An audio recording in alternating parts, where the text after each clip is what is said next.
rapporteur on the country-by-country reporting initiative. What does that mean? Why should we care about this? For us socialists, it's of utmost importance that enterprises pay their taxes where they have the profits. And we are facing right now so many letterbox companies. Companies shift their profits from one country to the other, from one letterbox company to the other.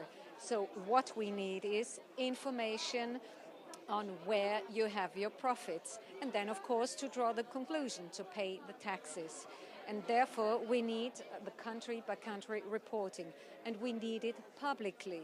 So it's important that tax authorities are informed, but it's also important that shareholders, stakeholders, the interested public, that the journalists, media, all people know that. Why? We taxpayers, we all have to pay our income taxes, value-added taxes, so many taxes. So we should know the same thing about enterprises as well. The Commission's proposal, does it go far enough? There is transparency in some ways, sharing information between administrations. They've set a threshold that covers a very small number of companies, but a high amount of turnover. Is that enough?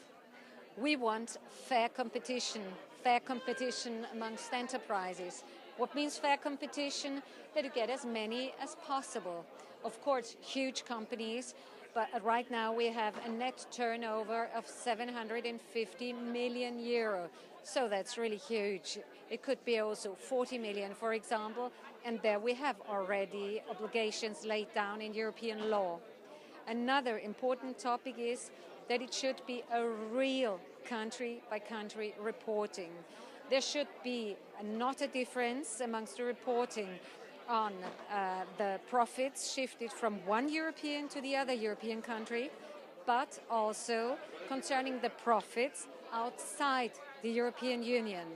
Outside the European Union is so important because otherwise enterprises might be interested again to use tax havens. So we should have this real country-by-country reporting.